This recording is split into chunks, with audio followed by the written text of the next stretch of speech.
कित्येक दिवस असा विचार चालला होता की आपला जो कोर्स आहे education of the gifted methods and strategies, ज्याला युनिव्हर्सिटी ग्रँट्स हा कमिशननी ग्रँट दिलेली होती, आणि आपला programme innovative programme, unique programme, की ज्याच्यामध्ये अतिबुद्धिमान मुलांसाठी काहीतरी वेगळं शिक्षण आवश्यक आहे आणि त्याची एकूण समाजातही जाण वाढावी याच्यासाठी आपण हा कोर्स घेतलेला होता हा ज्ञानप्रबोधिनी इन्स्टिट्यूट ऑफ सायकॉलॉजी. तर तू ओके. पहिल्याच बॅचला होतास हो आणि बरोबर. त्याला 5 वर्ष झालेली आहेत.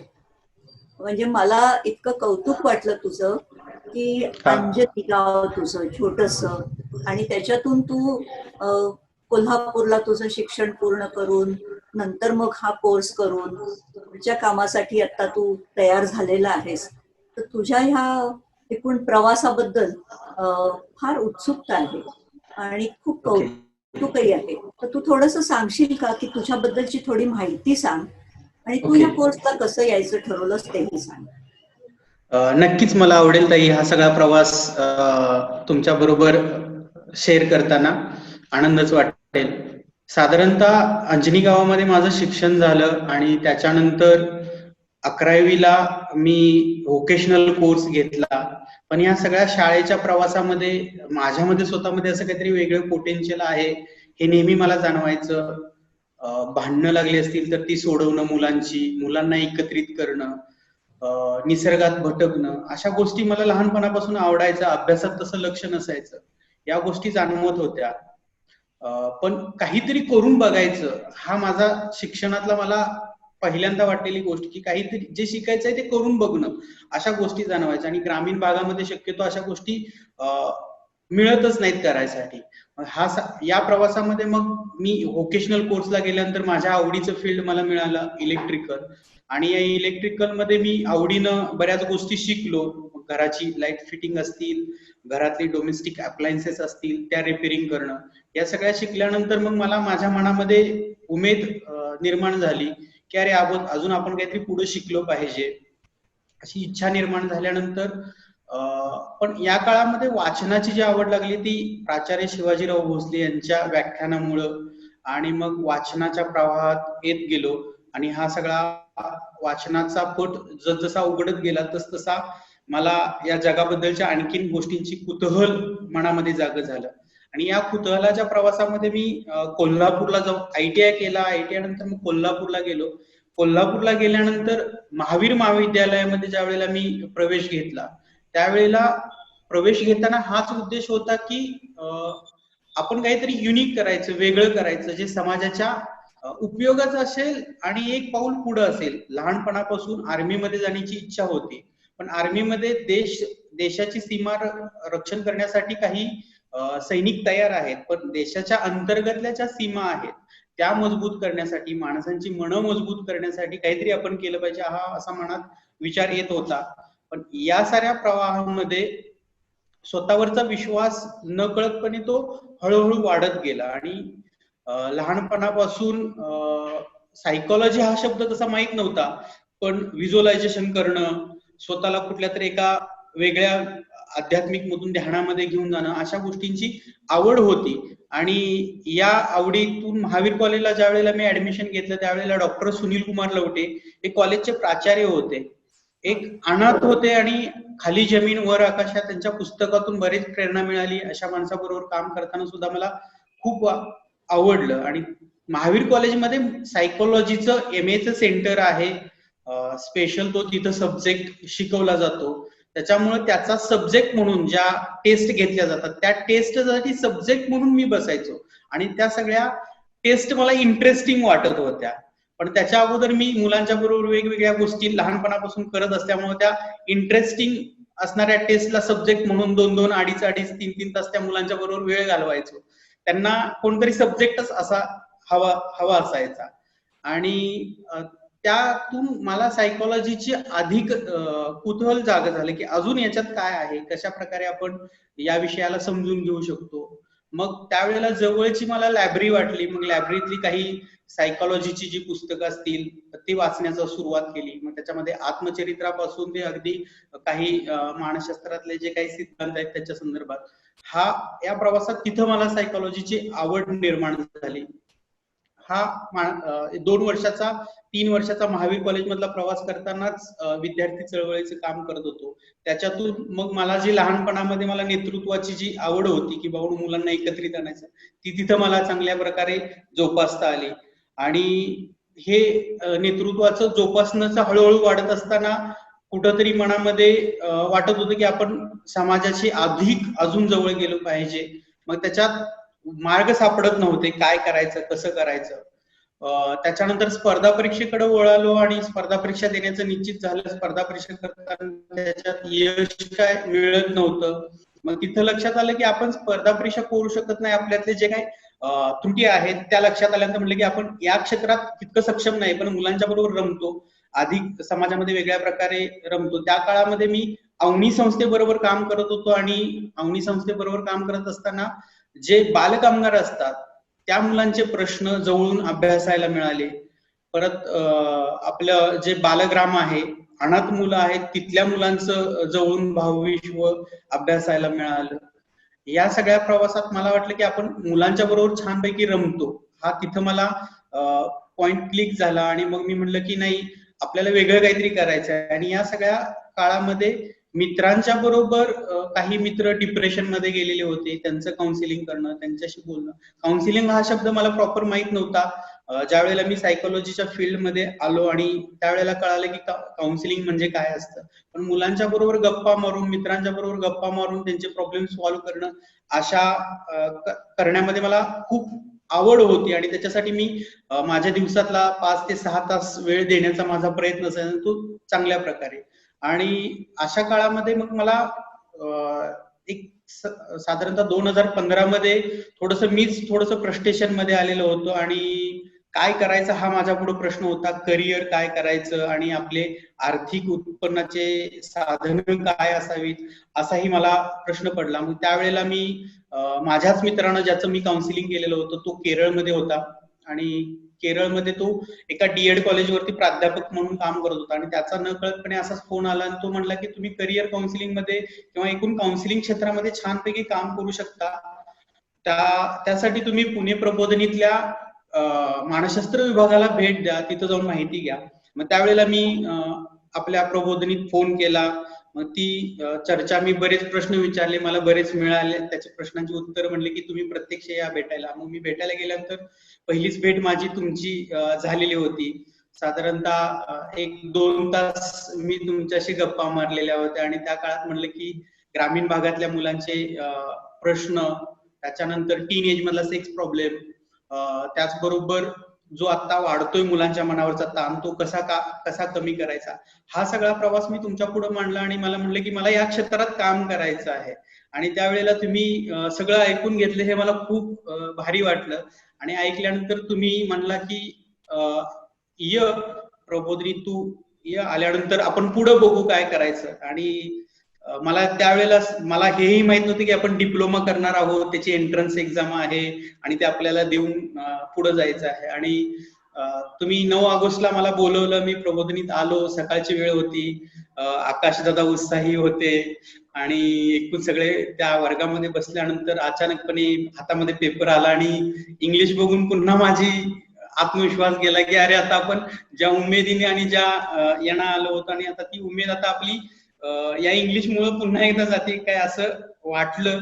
पण म्हटलं की जे काय व्हायचंय ते होऊ दे म्हटलं, पण आपल्याला आपल्या क्षेत्रात काम करायचंय ना, जे आलेली अडचण दूर करूया असा विचार केला. आणि तो इंग्लिशचा पेपर, जे IQ टेस्ट वगैरे, त्या टेस्ट मी दिल्या, जसं जमेल तसं मी सोडवत होतो. मात्र परत आकाशदादांनी 72 मैल प्रवास या पिक्चर मधलं एक गाण्याचं स्क्रीन दाखवलं आणि त्याच्यावरती तुमचं मत काय असं ज्या वेळेला विचारलं, त्यावेळेला मला भरभरून बोलता आलं. म्हणजे हे सारं कसं ग्रामीण जीवनाशी ज्या वेळेला ग्रामीण हा शब्द येईल त्यावेळेला मला बरंच बोलता येतं. मग तिथं अडचण येत नाही, मग तिथं इंग्लिशचा विचार करत नाही, तिथं जे समोर बसलेले आहेत त्यांचा विचार करत नाही, त्यावेळेला मी बोलत जातो. मग तसं मी त्या 72 मैल गाण्यावरती मी बोललो, ते भारी वाटलं. आणि त्याच्यानंतर मग आपला हा डिप्लोमा सुरू झाला. पहिले 2 महिने मला माहित नव्हतं की मी डिप्लोमा करतोय तो. पण त्या काळामध्ये एक एक विषय आकाशदादांनी तुमच्या मार्गदर्शनाखाली एक एक विषय समजत गेले की आता आपण नेमकं काय करतोय आणि कशा प्रकारे आपला प्रवास पुढल्या वर्षभर होणार आहे हे लक्षात आल्यानंतर जो लेक्चर्स व्हायचे ते दुपारच्या वेळेत व्हायचे आणि ते संपूर्ण इंग्लिशमध्ये असायचे. पहिल्यांदाच इंग्लिशचा फोबिया आणि हे इंग्लिश मला लेक्चर समजायचे नाहीत. मी मात्र एवढं ठरवलं की फक्त ऐकून घ्यायचं, आता बाकीचं काही करायचं नाही, त्याला कुठलाही प्रतिसाद नाही द्यायचा, ऐकून घ्यायचं. म्हणजे लिसनिंग चांगलं केलं, कान तयार जो होणं म्हणतात तो तिथं मला चांगला पडलं, कानावरती बरेच शब्द पडले. आणि त्याच काळामध्ये मी दुसरा पॅटर्न वापरला की सकाळच्या वेळेमध्ये लायब्ररीमध्ये जाऊन बसायचो. जी आपली छोटीशी लायब्ररी आहे पण ती खूप मोठी, तिथं बरंच विश्व सामावलेलं आहे. छोटी असली तरी बरंच विश्व सामावलेलं आहे. मग जे इंग्लिशमध्ये आहे ते मराठीत कुठं सापडतंय का असं शोधण्याचा प्रयत्न केला. अगदी खूप दुर्मिळ झालेली पुस्तकं तिथं मला बघायला मिळाली. मग त्याच्यातून त्या मराठीतला अर्थ काय लागतो, विषय कसे समजून घ्यायचे, हे मी तिथं शिकलो. आणि या प्रवासामध्ये अजून एक गोष्ट शिकलो की जे वक्ते येत होते किंवा जे प्राध्यापक म्हणून लेक्चर घेण्यासाठी येत होतो त्यांच्याकडून खूप चांगल्या गोष्टी मला शिकायला मिळाल्या. की त्यांचा अगदी बोलण्यापासून त्यांचा वावर ह्या सगळ्या गोष्टी शिकायला मिळाल्या. आणि या शिकत असताना मनातला उत्साह अधिक वाढत गेला की अरे आपण अजून चांगलं काम करू शकतो, फक्त स्वतःवरती विश्वास पाहिजे यानं. अशा प्रकारे प्रबोधिनीमध्ये तो डिप्लोमा जो आहे आपला, तो डिप्लोमा एक वर्षात पूर्ण केला. आणि आता शेवटला परीक्षा आली आणि आता परीक्षेचं परत एकदा टेन्शन आलं. वर्षभर आकाशदादा सपोर्टला होते की चल कर, सगळे इंग्लिश मध्ये कॉन्व्हेंट मधले बोलत होते आणि मी मात्र एकटा मराठीत बोलत होतो. आणि माझ्या बरोबर जे जोडीदार होते गोडसे सर म्हणून होते, त्यांचा एक थोडासा आधार होता, तेही मराठीतूनच बोलायचे. पण एकट्यालाच पुढे गेल्यानंतर कारण की ते सर माझ्यावरती डिपेंड असायचे आणि मग मी पुढे जायचो. अशा प्रकारे मराठीतून नोट्स काढणं, ते आकाशदादांना दाखवणं, तुमच्याशी चर्चा करणं, मग प्रबोधिनीतलं जे साहित्य आहे ते वाचून समजून घेणं. मग ह्या सगळ्या प्रवासात वर्षाची शेवटची परीक्षा आली आणि परीक्षा आल्यानंतर परत टेन्शन आलं की आता ही परीक्षा नापास झालो, पुढे काय होणार, पास नापास, जे असेल ते असेल, जे येईल ते लिहायचं आणि परीक्षा देऊन टाकायची. अशा पद्धतीनं परीक्षा पूर्ण केली, परीक्षा दिली. त्याचा रिझल्टचा विचार केला नाही काय करायचं म्हणून पुढं, मात्र एवढा विचार केला की आपण जे आता शिकलेलो आहे हे मुलांच्या भावविश्वाशी निगडीत खूप जवळचं आहे.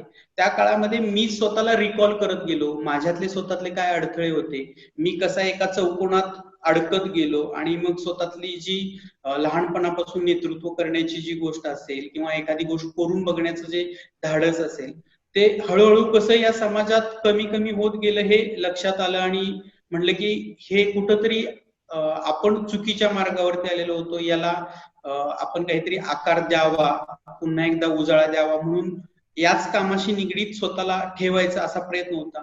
त्या काळामध्ये तुमच्याशी सातत्यानं चर्चा करत राहिल्यामुळं शांतीलाल मुता फाउंडेशनच्या याच्यामध्ये प्रोग्राम मध्ये सहभाग घेतला. मग त्याचं पूर्ण डेटा एंट्रीचं काम असेल ते संपूर्ण केलं.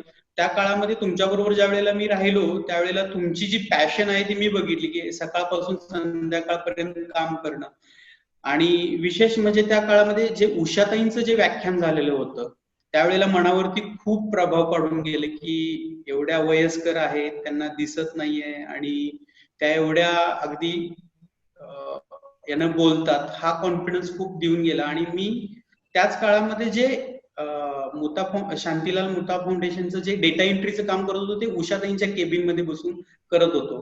आणि त्यावेळेला मला मनाला एक आतून वाटत होतं की अरे आपण एवढ्या मोठ्या व्यक्तीच्या केबिन मध्ये बसून काम करतोय की आपल्यालाही काम असं उभं करता आलं पाहिजे, असं मनात कुठंतरी नकळत विचार येत होता. आणि प्रबोधिनीतलं एकूण तिथलं वातावरण खूप मनाला भावत होतं.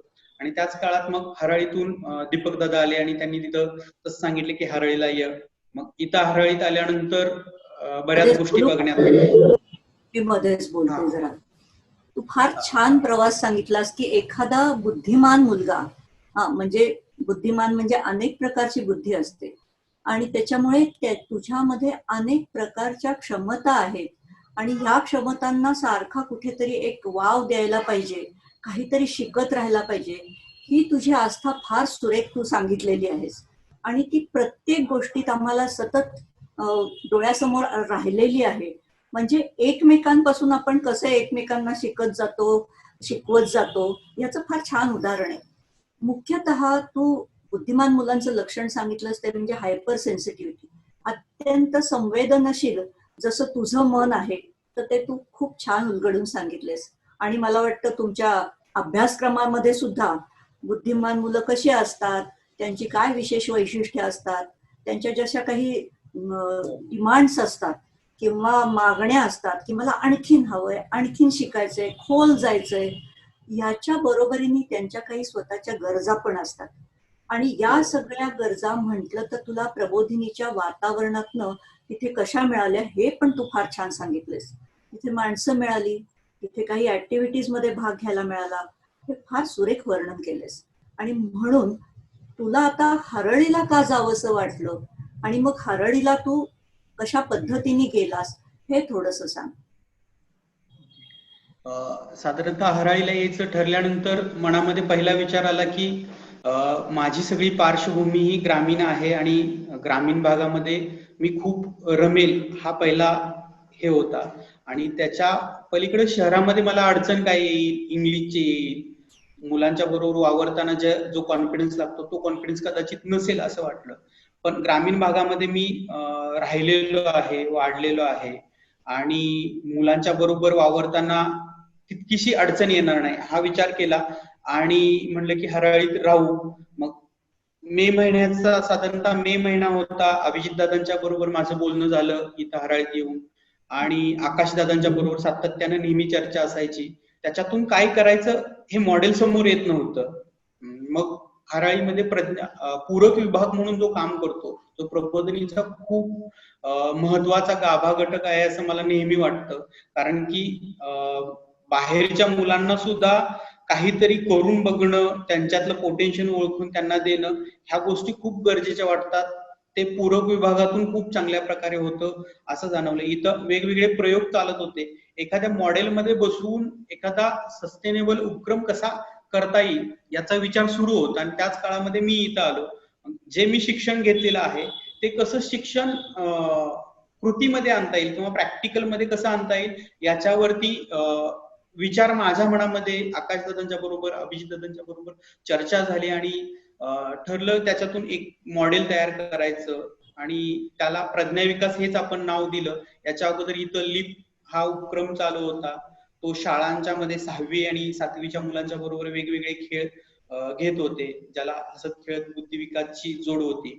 त्याच धर्तीवरती आपण मॉडेल तयार केलं आणि हे मॉडेल राबवण्यासाठी आपण जवळपास आजूबाजूच्या 8 गावामध्ये आपण पोहोचलो. 8 जिल्हा परिषद शाळा आणि त्याच्यामध्ये 6वीच्या विद्यार्थ्यांच्या बरोबर काम करायला सुरुवात केली.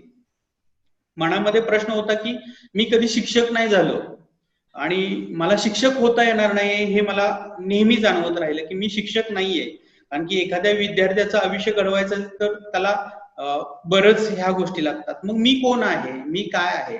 मग मनामध्ये हे सगळे प्रश्न मी स्वतःला विचारत होतो. कारण की ही मुलं माझ्याकडे बघून शिकणार आहेत, तर माझ्या वर्तनामध्ये काय असलं पाहिजे, माझ्या बोलण्यामध्ये शब्द कसे आले पाहिजेत, मी कशा प्रकारे त्यांच्या बरोबर डायलॉग करतोय, ह्या सगळ्या गोष्टींचा नकळतपणे मनामध्ये कुठेतरी विचार होतो गेला. मग अगदी माझी पहिल्यापासूनची जी सवय होती, अगदी लहान असेल किंवा मोठा असेल त्याच्याबरोबर अरुतुरे न बोलता आवजावं बोलणं. मग इथं आल्यानंतर मुलांच्या बरोबर आवजावं बोलायला लागल्यानंतर अगदी लहान असेल तर त्याच्याबरोबर त्याला रिस्पेक्ट वाटायला लागला की अरे असंही काहीतरी होतं. त्याच्यानंतर त्यांच्या मुलांच्या बरोबर खेळताना त्यांच्यात बसणं, त्यांच्यात उठणं बसणं ह्या अशा सगळ्या गोष्टी झाल्यामुळं मुलं खुश व्हायला लागली. मलाही जाणवायला लागले की अरे आपल्यात काहीतरी वेगळं आहे आणि हे मुलांना भावतं. मग मी मुलांना विचारायचो माझं काही चुकतंय का, तुम्हाला कशा प्रकारे शिकायला आवडेल. हे मुलं मग मला अगदी खुलेपणानं सांगायला सुरुवात करायला लागली. त्या काळामध्ये मी जे थेरॉटिकल शिक्षण घेतलेलं होतं, मग मुलांच्यातले जे बदल कसे होतात, एखादा मुलगा प्रश्न जास्त विचारतो म्हणून त्याला डॉमिनेट करायचं का, एखादा मुलगा प्रतिसादच देत नाहीये मग त्याला बोलतं कसं करायचं, एखादा मुलगा गटात नाही काम करू शकत पण इंडिव्हिज्युअल चांगलं काम करतो मग त्याचं ऑब्झर्वेशन कशा प्रकारे करायचं, याचं सगळं प्रॅक्टिकल माझ्या मते आम्ही विवेक इन्स्पायरचा कॅम्प घेण्यासाठी अरुणाचलला गेलेलो होतो आणि त्यावेळेला बऱ्यापैकी ती तयारी झालेली होती. आणि अरुणाचलमध्ये 1 आठवडा राहिलेलो होतो. त्यावेळेला मुलांच्या बरोबर खूप चांगल्या पद्धतीने रुळलेलो होतो. भाषा वेगळी होती, कधी त्यांच्या बरोबरचा संपर्क नव्हता, पण त्या 1 आठवड्यामध्ये खूप छान रमलेलो होतो. मी, आकाशदादा आणि श्वेता असे 3 जण पहिल्या बॅचचे गेलेलो होतो आणि रोईंग मध्ये छान पद्धतीने तो 1 आठवडा गेलेला होता. मग तुमचं तिथं जो प्रॅक्टिकल होतं. प्रॅक्टिकल होतं. मग ते प्रॅक्टिकल मधून मला शिकायला मिळालं आणि मग मी इथं आल्यानंतर हाच विचार केला की अरे, रुब्रिक नावाची जी गोष्ट असते ती सुद्धा मुलांना आपण लावून बघू शकतो.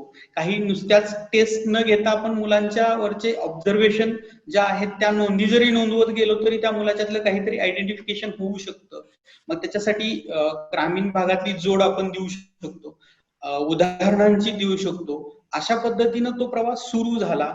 मग 6वी मध्ये असताना त्या प्रज्ञा विकासचं मॉडेलच तयार केले की 6वी मध्ये आपण त्या मुलांना तिथं जाऊन शिकवायचं आणि 7वीला त्या मुलांना, निवडक मुलांना आपण हराळी केंद्रावरती घेऊन यायचं. साधारणतः 6वी मध्ये ज्या वेळेला जात होतो त्यावेळेला तिथं माझे सहकारी, माझ्या बरोबरचे अनिल दादा होते. मुलांच्या बरोबरच्या खेळातून, ऍक्टिव्हिटीतून मुलं खूप रमायची आणि नकळतपणे मी आणि अनिल दादा प्रत्येक मुलावरतीची चर्चा करायचो. ही चर्चा खूप आम्हाला भारी, म्हणजे मला खूप चांगलं वाटायचं की अरे, आपण अशी निरीक्षणं जर नोंदवली तर त्या मुलाला आपण पुढे घेऊन जाऊ शकतो. त्याच्यातून दुसरा पर्याय आला की ग्रहभेटीचा, की उपक्रमाचाच भाग म्हणून आपण ग्रहभेटी ठेवलेल्या होत्या. त्याच्यामुळं त्याच्या घरातलं वातावरण कळायचं. कुणाचे आई वडील शेतकरी आहेत, कुणाचे आई वडील मजूर आहेत, कुणाचे वीटभट्टीवरती कामाला जातात, कुणाचे कुठेतरी एखादी नोकरीला आहे पण गावी नाहीत, मग तो मुलगा आजी आजोबांच्याकडे राहतो. मग हे त्याची वर्तन अशी काय येतात, त्याच्यात काय पोटेन्शियल आहे, मग त्याच्या घरामध्ये त्याचं वातावरण कसं आहे, हे सगळं जवळून बघायला मिळाल्यानंतर मग मुलांच्या विश्वामध्ये अधिक रममान झालं. मग त्याच्यातली ती जी एखादी प्रज्ञा असेल किंवा एखादी चांगली गोष्ट असेल तर त्याला पकडून त्याला बाकीच्या विषयामध्ये कसं मर्ज करायचं किंवा कसं एकत्रित आणायचं, हे टेक्निक न कळतपणे त्या मुलांच्या बरोबर काम करताना गट कार्य जे देतो त्याच्यातून खूप उत्कृष्ट झालं. आणि ज्या वेळेला आपण 7वीला निवडक मुलांना हराळी केंद्रावरती आणत होतो त्यावेळेला 5 तासामध्ये जे शनिवारी आपण स्पेशल इनपुट्स द्यायचो, त्यावेळेला मात्र मुलांच्या बरोबर एखादी ऍक्टिव्हिटी घेतली तर ती ऍक्टिव्हिटी घेण्या अगोदर आणि घेतल्यानंतरची जी चर्चा होते त्या चर्चेतून मुलं खूप बोलतात आणि आपल्याला जो उद्देश पोहोचवायचा असतो तो नेमकापणाने पोहोचतो. मग ही चर्चा कशी करायची किंवा हे मुद्दे कसे मांडायचे, मग आता मी जे शिकलेलो होतो हे इंग्लिश मध्ये होतं, हे मला तितकंसं त्यावेळेला कळलं नव्हतं, पण आता कृती करताना ते मला लक्षात यायला लागलं की ह्या गोष्टी अशा आहेत. अशा प्रकारे आपण केल्यानंतर मुलं आपल्याला प्रतिसाद देतात. मग त्याच काळामध्ये सीसीटीपीचं ही प्रॅक्टिकल होतं, त्यावेळेलाही ते निरीक्षण कशी नोंदवायची, मुलांच्या बरोबर गटात काम करून कसं घ्यायचं, हे तिथं त्या सीसीटीपीच्या प्रोग्राम मध्ये शिकलेलो होतो. म्हणजे एकूणच पुण्यातला जो डिप्लोमा करत असताना त्याला प्रॅक्टिकलची जी जोड होती ती खूप महत्वाची होती आणि त्याचबरोबर पालकांच्या बरोबरचा संवाद होता तोही महत्वाचा होता. आणि प्रामुख्यानं थेरॉटिकली ज्या वेळेला लेक्चर्स व्हायची, पण जे लेक्चरर्स होते ते पूर्णपणे प्रॅक्टिकली बेस, त्यांनी त्याच्यातले अनुभव घेतलेले असे केस स्टडीज मांडायचे. आणि एक केस स्टडीचा उपयोग मला असा झाला की इथं या केस स्टडींचा वेगवेगळ्या प्रकारे अभ्यास करताना, म्हणजे मी पुण्यामधल्या डिप्लोमामध्ये लेक्चरमध्ये एखादी केस स्टडी ऐकली असेल तर ती केस स्टडी इथं कशा प्रकारे वेगळ्या प्रकारे आहे अशी तुलना करून बघायला शिकलो. मग त्यासाठी जर काही अडचणी आल्या तर पुण्यातल्या आकाशदादांशी चर्चा असेल किंवा ग्रंथालयातल्या पुस्तकांचा वापर असेल तो करायचा आणि मग ती केस आपल्या प्रकारे कशी मांडता येईल किंवा त्याच्यावरती काय विचार करता येईल असं सुरू व्हायचं. मग या काळामध्ये दर शनिवारी अशी आपण निवडक मुलं आणायसाठी काय क्रायटेरिया असला असेल असा विचार करत होतो. आपण तरी कुठल्या प्रकारची स्टँडर्डाइज टेस्ट घेणार नव्हतो, मग कसं मुलांचं सिलेक्शन करायचं हा प्रश्न होता. मग आमच्या सहअध्यायांच्या चर्चेतून असं आलं की आपण काहीतरी नॉमिनेशन्स काढूया, मुलांची निरीक्षण नोंदवले त्याच्यातून काढूया.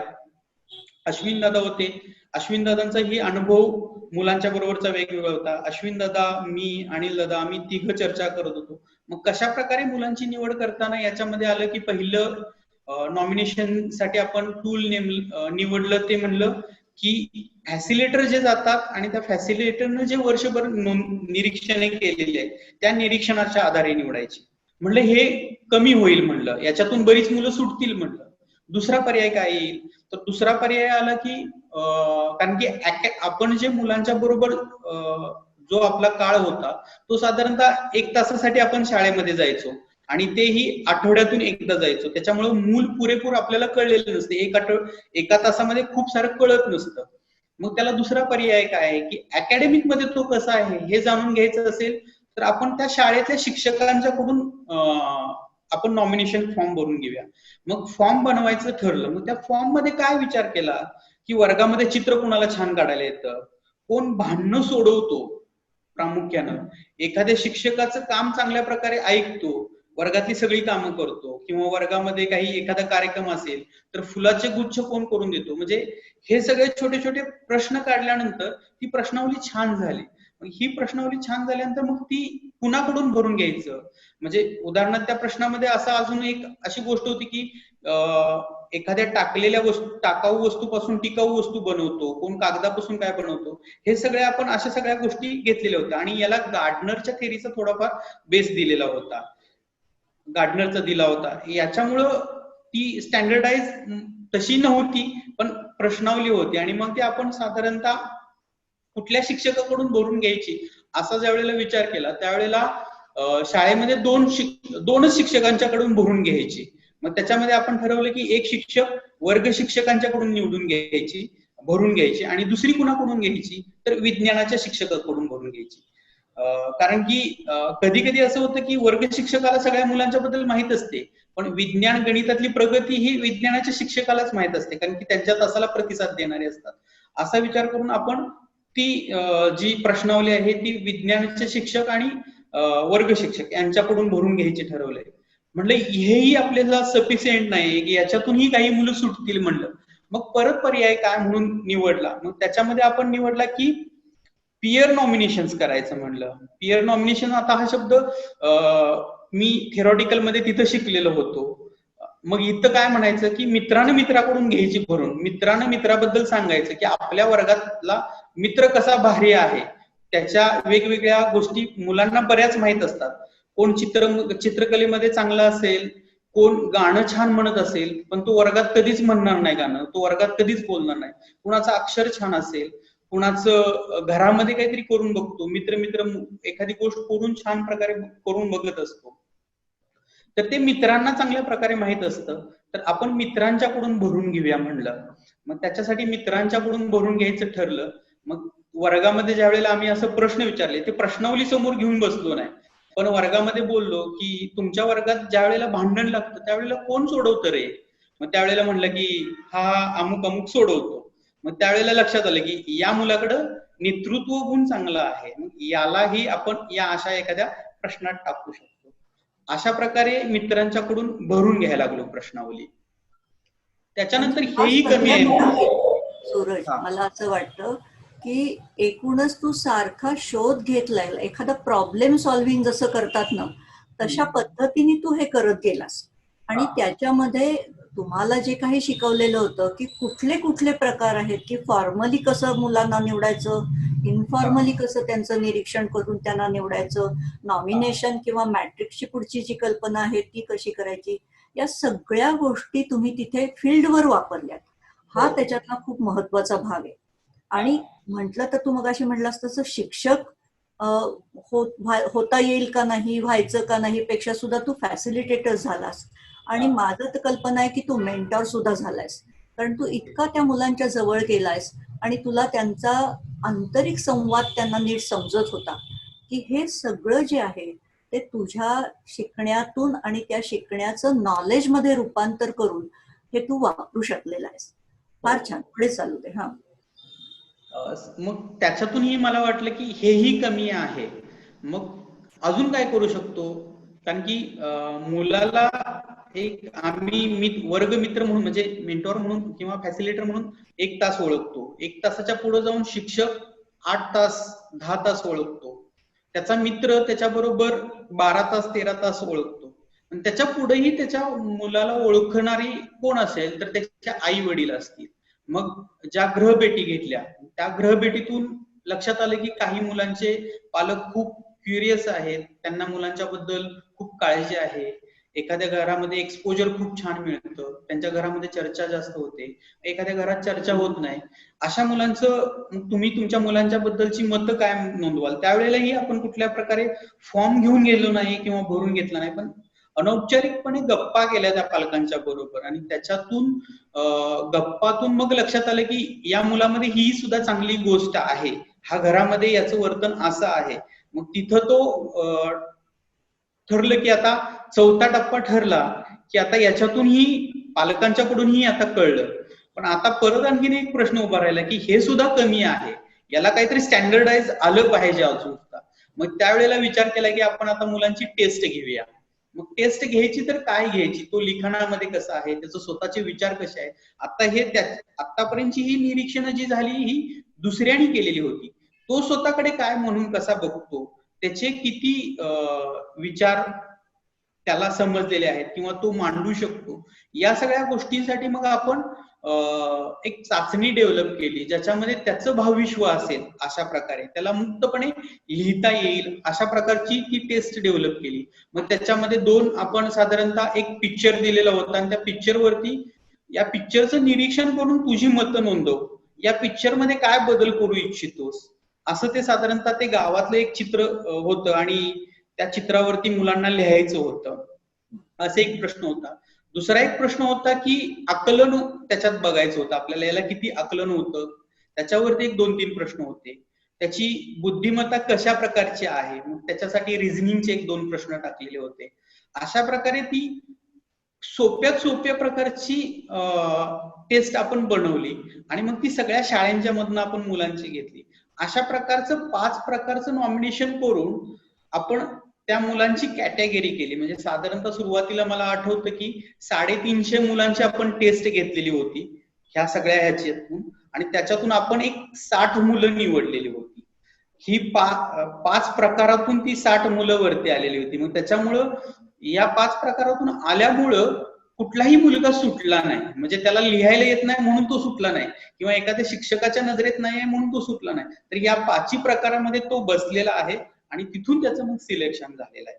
मग अशा प्रकारे त्या मुलांना वर्षभर काम करायला मजा आली, आम्हाला आनंद वाटला. तर दर शनिवारी त्या मुलांना आपण हराळी केंद्रावरती गाडीतून घेऊन यायचो, गाडी पाठवून द्यायचो. इथं केंद्रावरती आल्यानंतर हसत खेळत बुद्धी विकासचे ज्या गोष्टी आहेत त्या द्यायचो. त्या काळामध्ये मनामध्ये असं आलं की नुसतंच आपण काम करतोय त्याच्या ह्याच्यावरती, पण त्यालाही त्याच्या वृत्तीमध्ये काहीतरी बदल झाला पाहिजे, त्याला स्वतःला प्रेरणा मिळाली पाहिजे. गटामध्ये जरी असेल तर तो इथून जाऊन त्यानं काहीतरी तिथं केलं पाहिजे, म्हणून आपण त्याच्यामध्ये 3री लेवल रुजवण्याचा प्रयत्न केलेला होता, तो नेतृत्वाचा. म्हणजे आपण इथं जे खेळ घेतलेले आहेत किंवा आपण एखादी गोष्ट इथं जी सांगितलेली आहे, शिकवलेली आहे, तर त्यानं ती काय करायची, त्याच्या शाळेत जाऊन मुलांना घ्यायची. अशा प्रकारची ती रचना लावल्यामुळे त्या मुलांना इथं ते शिकायचे आणि त्यांच्या शाळेत जाऊन मुलांचे खेळ घ्यायचे, मुलांना सांगायचे. हे याच्यामुळे त्यांना ते खूप भारी वाटायचं आणि त्याच्यामुळे ते शिक्षक सुद्धा आम्हाला प्रतिसाद द्यायला लागले की अरे तुम्ही हा उपक्रम चांगला करताय, छान करताय.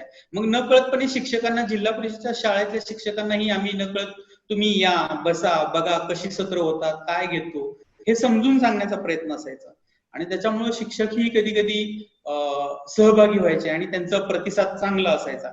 अशा प्रकारे जे मी शिकलो आणि इथं मी प्रत्यक्षात करून बघितलं, त्याच्यातून मला लर्न होता आलं. मग मुलं कधी कधी म्हणायचे की दादा आपण आज सत्र नको घ्यायचं, सत्र घ्यायचं नाहीये, आज आम्हाला खेळायचं आहे. मग खेळातून खेळ म्हटल्यानंतर मुलांच्या भावना दुखवायच्या नाहीत, हा पहिला आमचा नियम होता की नाही दुखवायचं, मुलांच्या अगेन्स्ट नाही जायचं. तर ठीक आहे खेळायचं, पण आपला उद्देश झाला पाहिजे, आपलं सत्र तर झालं पाहिजे. मग त्याचं स्वरूप बदलायचो, मग 1-2 मिनिटं विचार करायचो आणि जे आपण खेळ घेणार आहे किंवा जे आपल्याला ऍक्टिव्हिटी घ्यायची होती तीच खेळाच्या माध्यमातून कशी घेता येईल हा तिथं विचार व्हायचा. म्हणजे प्रत्यक्ष फील्डवरती सुचणं मुलांच्या समोर हे मुलांच्याकडूनच शिकलो. म्हणजे कारण की मुलं खूप चांगल्या प्रकारे एकदम प्रतिसाद देत असतात, आउट ऑफ बॉक्स जाऊन थिंकिंग करत असतात. हे मुलांच्याकडून चांगल्या प्रकारे शिकायला मिळालं. त्याच्यामुळं खूप छान ऍक्टिव्हिटी व्हायच्या आणि त्याच्यातून मुलांचं वर्षभर प्रोग्राम झाला. या प्रोग्रामला आपण अजून एक जोड दिली की हे सगळं शिकलेलं होतं की असे निरीक्षण नोंद करायचे असते, हे करायचं असतं, ते करायचं असतं. मग मुलं म्हणायची, त्याच्यामध्ये आम्ही एक मुलांना प्रोत्साहन देण्यासाठी स्टार देण्याची कन्सेप्ट राबवत होतो. मग ही स्टार देणं काय आहे, तर मुलाच्या दैनंदिन वर्तनातल्या गोष्टी, दर शनिवारी येताना तो कसा येतो शाळेतून, त्यानं केलेलं गृहकार्य दिलेलं पूर्ण केलं का, दुसरी गोष्ट तो बसमध्ये कसा बसलेला होता, ह्या सगळ्या गोष्टी आपण नोंद करत होतो. आणि स्टार ज्या वेळेला द्यायचं त्यावेळेला त्या मुलाला कुतूहल असायचं की अरे आज मला स्टार मिळणार आहे, असे खूप उत्साहानं मुलं यायची, कारण की मी सगळं केलेलं आहे. पण बरोबर त्याच दिवशी आपण वेगळ्या काहीतरी गोष्टी बघितलेल्या असायच्या, म्हणजे एकच पॅटर्न ठेवला नाही, तो स्टार देण्यासाठी सुद्धा वेगवेगळ्या गोष्टी ठरवलेल्या होत्या. म्हणजे अगदी जेवायला बसल्यानंतर तुम्ही एकमेकाचा डबा शेअरिंग केला का, इथं पासून आपण स्टार देण्यासाठी नियोजन केलेलं होतं. समजा आता ओळीमध्ये चपला रांगेमध्ये नाहीये, तर एखादा कोणतरी असतो की ज्याला लक्षात येतं की अरे चप्पल ओळीमध्ये रांगेमध्ये नाहीये, तर त्यानं ठेवलेलं आहे, तर त्याला पुढल्या शनिवारी आपण त्याला नकळतपणे तो स्टार द्यायचा. अशा प्रकारे प्रत्येक शनिवारी आपण असे एकूण 6 स्टार देत होतो, 3 मुलींच्यासाठी आणि 3 मुलांच्यासाठी. हे मुलांना खूप भारी वाटायचं की अरे प्रत्येक वेळेला काहीतरी वेगळं आहे. त्याच्यामुळं प्रत्येक मुलगा असा अलर्ट असायचा की अरे माझं काही चुकतंय का, मला अजून काहीतरी शिकलं पाहिजे, मला काहीतरी केलं पाहिजे, ही उमेद त्याच्यातून निर्माण होत होती. इथंही ह्या सगळ्या कल्पना, आमची जी गटचर्चा असायची, दादांची, ताईंची, ह्या सगळ्यांच्या चर्चेतून वेगवेगळ्या गोष्टी सुचत गेल्या आणि जे प्रॅक्टिकल थेरॉटिकल शिकलेलो आहे ते प्रॅक्टिकल मध्ये करता आलं. याच काळामध्ये अजून एक घटना घडली, ती म्हणजे लताताईंच्या बरोबरचा संवाद असेल, आणि त्या काळामध्ये उषाताई इथं राहण्यासाठी आलेल्या होत्या. उषाताईंच्या बरोबरची साधारणतः 1 आठवडा उषाताई आलेल्या होत्या आणि उषाताईंच्या बरोबरचा जास्त काळ, दिवसातला साधारण तास, एक 3.5-4 तास त्यांच्यासाठी त्यांनी राखून ठेवलेला होता प्रज्ञा विकास उपक्रमासाठी. मग ही सगळी उदाहरणं सांगताना ताईंनी एक खूप छान उदाहरण सांगितलं की आपण जसं जिम मध्ये जातो आणि आपल्याला मसलचा दंडाचा व्यायाम करतो, छातीचा चेस्टचा व्यायाम करतो, तसं मुलाचे एक एक पार्ट डेव्हलप होत जातात. तसंच त्याचे बुद्धीचे पण पैलू असे पडत गेले पाहिजे आणि त्याचा सर्वांगीण विकास कसा झाला पाहिजे याचा तुम्ही विचार करा. आणि या चर्चा करताना त्यांनी ग्रामीण खूप उदाहरणं दिली उषाताईंनी. मग जसं की गोधडीचं उदाहरण आहे की घरातले जे फाटलेली कपडे आहेत, आजीच्या साड्या आहेत, आणि मग त्याच्यातून आपण जी वाकळ बनवतो, वाकळेचा धागा घेऊन शिवून त्याच्यातली एक डिझाईन आहे. अशा छोट्या छोट्या उदाहरणं तुम्ही मुलांना सांगा. खूप साऱ्या स्टँडर्डाइज मध्ये पडू नका, पण मुलाचं भावविश्व कसं जपता येईल, ते कसं फुलवता येतील याच्यावरती अधिक भर द्या. उषाताईंच्या बरोबरच्या या चर्चांनी आणखीनच आम्हाला प्रोत्साहन दिलं, कारण की त्यांनी जे खेळ घेतलेले होते निगडीला हसत खेळत बुद्धी विकासचे, त्याच्यामध्ये मॉडिफिकेशन करून आम्ही इथे घेत होतो. हे उषाताईंना सांगितल्यानंतर उषाताईंनी कुतूहलानं त्या खेळामधले बदल ऐकले. मग तुम्ही हे बदल केलेले ते नोंदवून ठेवा, त्याच्यावरती अधिक भर द्या, असंही सांगितलं. या सगळ्या प्रवासामध्ये मग ग्रामीण भाग पूर्ण आला. मग त्याच्यामध्ये आपण जोड दिल्यानंतर मग इकडं गणपती येतो. गणपतीला मुलांना काय शिकवायचं, साधारणतः क्राफ्ट शिकवायचं म्हटलं. मग क्राफ्ट मधून आपण कशा प्रकारे क्राफ्ट शिकवायचं याच्यातलाही विचार केला. मग मी जसं पहिल्यांदा म्हणलं की जी मुलांच्या बरोबरची चर्चा होती, ती चर्चा खूप महत्वाची ठरली. मग मुलांना आपण सांगायचं याच्यातून तुम्ही काय शिकला, आणि ही चर्चा मुलं स्वतःमध्ये न ठेवता ती घरात पालकांना जाऊन सांगायची. मग त्याच्यामुळे पालकांचा विश्वास बसायला लागला की हे नुसतंच खेळ होत नाहीये, हा नुसताच टाइमपास होत नाही, तर ह्याच्यामध्ये पाठीमागे काहीतरी उद्देश आहे आणि त्या प्रकारे चालतो आहे. आज मला सांगायला आनंद होतो की जी आपली पहिली प्रज्ञा विकासची जी बॅच होती ती आज 10वी गेलेली आहे. या प्रज्ञा विकास बॅच मधली जे शेवटचं होतं, वर्षाचा समारोप म्हणून काम केलं, त्याच्यासाठी आपण अभ्यास सहलीला घेऊन गेलेलो होतो. सोलापूरमध्ये गेल्यानंतर त्यांना वेगवेगळ्या गोष्टी खरेदी विक्रीचा अनुभव दिला. त्याच्यानंतर रेल्वे स्टेशनला भेट दिली. त्याच्यानंतर आपण FM स्टेशन वरती गेलो. तिथं जाऊन मुलं जी बोलत होती, जे प्रश्न विचारत होती, हे वर्षभर केलेल्या कामाची पावती आम्हाला त्या वर्षाच्या शेवटला मिळाली, की आम्ही न शिकवता, न सांगता, न विचारता मुलं प्रश्न विचारतायत, बोलतायत, आणि हे आम्हाला खूप भावलं मनाला. आणि त्याच्यातून दिसून आले की आपण जे वर्षभर काम केलं ते खूप क्वालिटीचं काम होतं, गुणवत्तेचं काम होतं. आता जी मुलं पहिल्या बॅचची आहेत ती आता 10वीला पोहोचलेली आहेत. तर ज्या ज्या वेळेला गावामध्ये जातो त्या मुलांशी संपर्क येतो, तर त्यांच्या वृत्तीमध्ये किंवा व्यक्तिमत्वातला इतर मुलांच्या पेक्षा जरा जास्त बदल दिसून येतो. आणि हा बदल अभ्यासातला आहे, त्यांच्या वागण्यातला आहे, बोलण्यातला आहे, कम्युनिकेशन मधला आहे. ह्या सगळ्या गोष्टी आम्हाला आता या प्रज्ञा विकास मध्ये दिसून येत आहेत. ओके. आणि आता त्याच पद्धतीनं मी आता गावामध्ये जातोय, तर याच्यातली काही जी मुलं आहेत प्रज्ञा विकास मध्ये होती, ती आजूबाजूच्या घराशेजारच्या मुलांना घेतात, त्यांना शिकवतात, त्यांना येणाऱ्या अडचणी, मग आपल्याला छात्र प्रबोधनचा अंक आहे तो आपण त्यांना प्रोव्हाइड करतो. मग तो दिल्यानंतर ती मुलं त्यातली मुलांच्याकडून कृती करून घेतात. ह्या सगळ्या गोष्टीमुळं खूप समाधान वाटतं, आनंद वाटतो, की अरे आपण जे ठरवलेलं होतं ग्रामीण प्रज्ञा विकास, जो विचार मांडलेला होता आणि जे करतोय, जे शिकलेलो आहे आणि आता जे क्षेत्र निवडलेलं आहे ते खूप चांगलं आहे. कारण की प्रज्ञा ही सगळीकडेच असते, ती कमी जास्त प्रमाणात वेगवेगळी असू शकते, सारखी म्हणणार नाही पण वेगवेगळी असू शकते, उत्तम असू शकते, फक्त त्याला एक्सपोजर आणि इन्व्हायरमेंटची गरज असते. आणि ही गरज तुम्ही जर दिली तर मुलं खूप फुलतात, खूप फुलतात. कालच्याच अभ्यासिकेतलं एक उदाहरण द्यायचं झालं तर साधारणतः 3री मध्ये असलेला विद्यार्थी आहे, त्याच्याबरोबर बोलत होतो. बोलताना शब्द होता की निसर्गातले बदल नोंदवायचे आहेत. मग आता ह्या अभ्यासिकेत लॉकडाऊनच्या काळामध्ये सुद्धा आता आपण मुलांच्या बरोबर नकळतपणे भेटतो, चर्चा करतो. त्या काळामध्ये त्या मुलानं जे सांगितलं, म्हणजे साधारणतः 1ली ते 10वी पर्यंतची मुलं बसलेली होती, एकूण साधारणतः 8 एक मुलं होती. त्यामध्ये ह्या 3रीतल्या मुलाला ज्या वेळेला म्हणलं की निसर्गातले बदल काय काय होतात असं विचारल्यानंतर तो मुलगा जो बोलायला लागला त्यानं साधारणतः एक 25 ते 26 मुद्दे मांडले निसर्गातले बदलाचे. आणि जे मोठी मुलं आहेत त्यांना नाही बोलता आलं. मग मी त्यांना विचारलं की बघा, हा छोटा असून सुद्धा बोलू शकतो, तुम्ही का नाही बोलत? तर त्या मुलानं त्याच्यावरती उत्तर असं प्रतिक्रिया दिली की 3रीतला विद्यार्थी आहे तो म्हटला की आय एम अ इंटेलिजंट. म्हणजे आता त्या 3रीतल्या मुलाच्या मुखामध्ये हा शब्द आला इंटेलिजन्स, त्याला तो म्हणता आला नाही, पण कॉलर पकडून तो म्हणला, ते खूप भारी वाटलं. आणि जे 25 मुद्दे मांडले ते इतरांच्या पेक्षा वेगळे होते. हा ज्या वेळेला बघतो ना त्यावेळेला खूप वाटतं की ह्यांना वेगवेगळ्या एक्सपोजरची आणि इन्व्हायरमेंटची खूप गरज आहे. म्हणजे म्हटलं तर सूरज, इथे तुला लक्षात आलं की आपण परीक्षेत नुसतेच उत्तीर्ण नाही झालो, पहिला क्रमांक आलेला आहे. आणि हे आपण जे काही मिळवलं ते तू किती जणांपर्यंत पोहोचवलंस हे सगळं या चित्रांमधनं दिसतंय. आणि ते नुसतं पोहोचवलं नाही तर ते मल्टिप्लाय होत गेलेलं आहे. त्याच्यात तू सगळीकडनं जो काही शोध घेतलेला आहे, अगदी उषाताईंपासून ते लहान 3रीतल्या मुलापर्यंत, हा तुझा फार महत्वाचा आहे.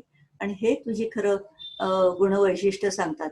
पण एक तू सांगायचं मुद्दाम मागे ठेवलंस मला वाटतं, की तू एकदा मला आठवते की वर्गामध्ये काहीतरी प्रश्न विचारलेला होता आणि तू मागे बसून होतास आणि बाकी सगळेजण उत्तर देत होते. तर थोडीशी शंका मनात आली की का बरं हा उत्तर देत नाहीये. आणि तेव्हा तू एका क्षणानंतर असं सांगितलंस ते कवितेमध्ये सांगितलंस. आणि तेव्हा कळलं की हा कविताबद्ध करत होता सगळं. आणि ते तुझं सगळं उत्तर हे अत्यंत वेगळ्या भाषेतलं होतं. आणि ही खूप तुझी, आता हे सगळं तुला वापरता आलं का रे? आणि तू तर नॉलेज सगळं वापरलंस, त्याच्यातल्या अनेक टेक्नॉलॉजीज वापरल्यास, टेक्निक्स वापरल्यास, मेथड्स वापरल्यास, स्ट्रॅटेजीज वापरल्यास. तर हे तुझं कुठे आहे? पण मला असं वाटतं परवा तू एक गाणं लिहिलेलं आहेस आणि त्याच्यात कुणीतरी ते स्वरबद्ध करून, तालबद्ध करून गायलेलं सुद्धा आहे. तर सांगशील त्याच्याविषयी काही?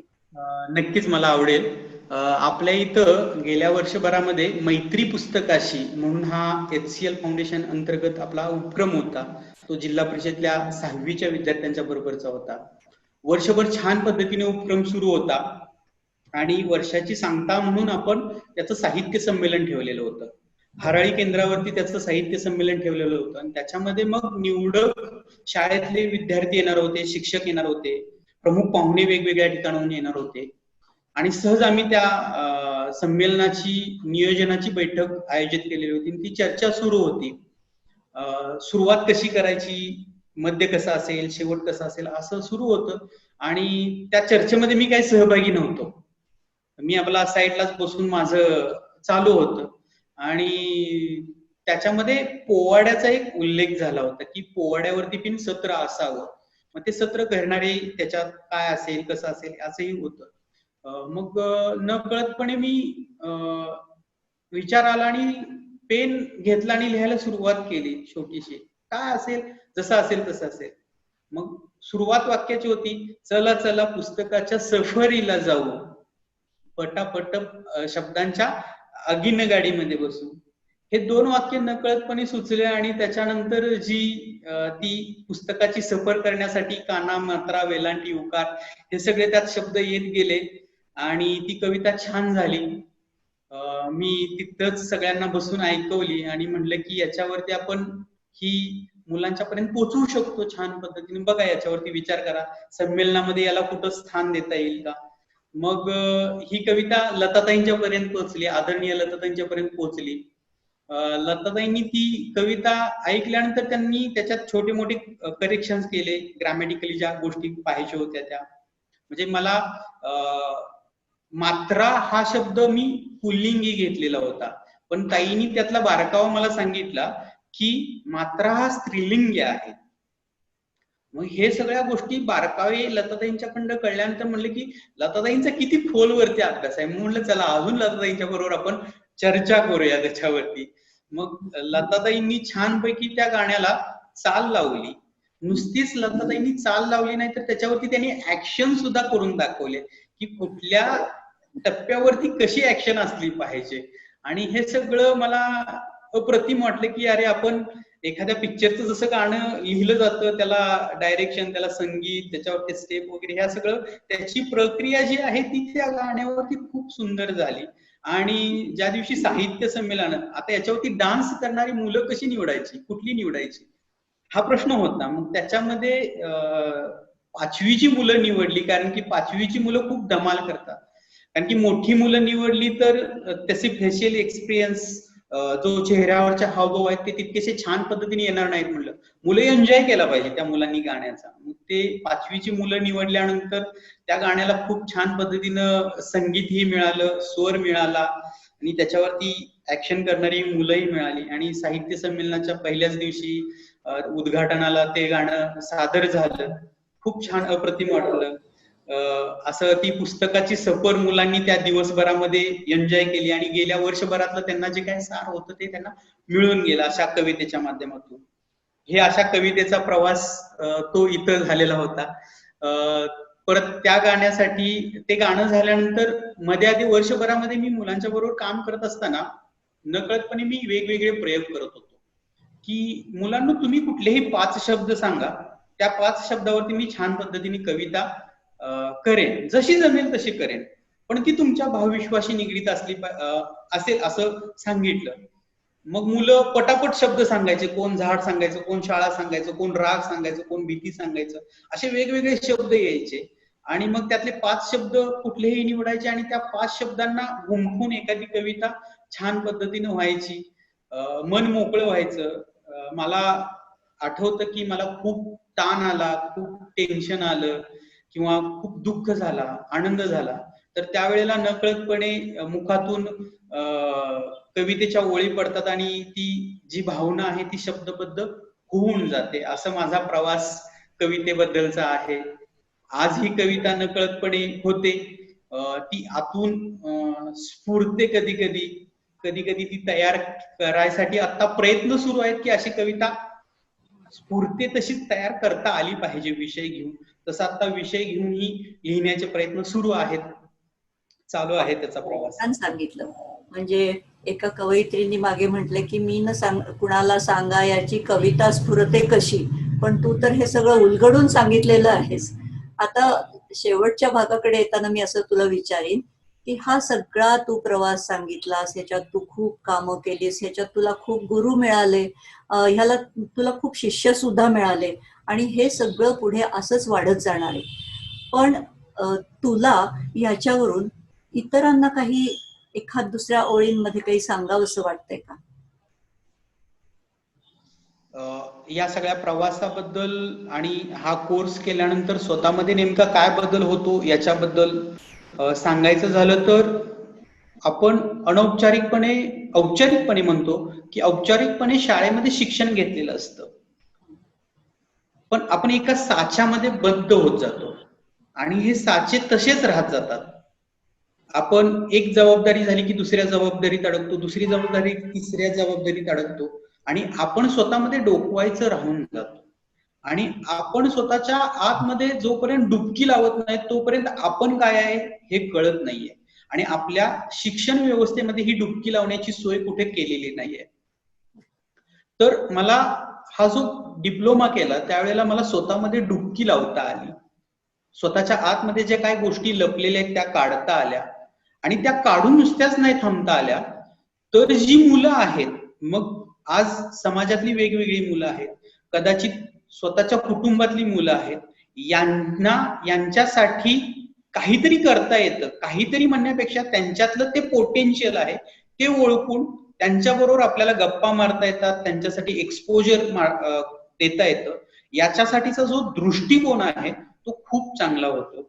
आणि हा जो आपला गिफ्टेडचा जो डिप्लोमा आहे याच्यामुळं हा नक्कीच दृष्टिकोन तयार होतो. आणि हा नुसताच काय म्हणतो आपण अनुभवावरती आधारित न राहता त्याला थेरॉटिकलची जोड असते, त्याला संशोधनाची जोड असते, त्याला कृतीची जोड असते, त्याला वेगवेगळ्या मान्यवरांची जोड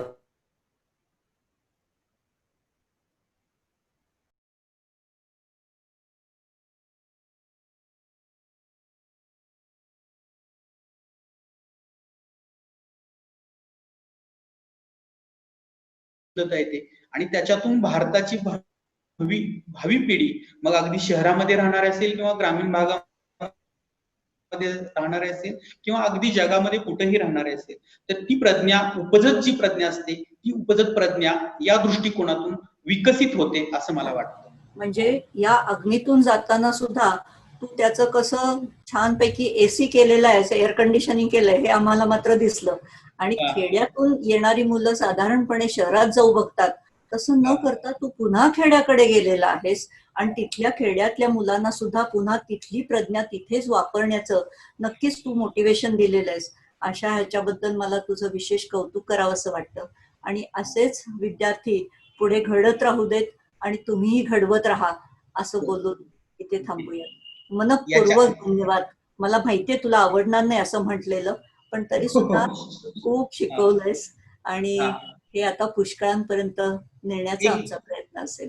एक उदाहरण सांगायचं राहिलं ताई, एक उदाहरण सांगतो की हा लॉकडाऊनचा काळ सुरू होता, याच्या अगोदर ज्या वेळेला यावर्षी प्रज्ञा विकासचा सत्र सुरू होतं, सांगण्याचं आवर्जून कारण का हा सगळा कोरोनाच्या पार्श्वभूमीवरती त्याचा संबंध आहे म्हणून सांगतो की प्रज्ञा विकासच्या तासामध्ये एका सत्रामध्ये मुलांना मी टास्क दिला होता की 2050 मध्ये शाळा बंद झाल्या तर, असा प्रश्न होता.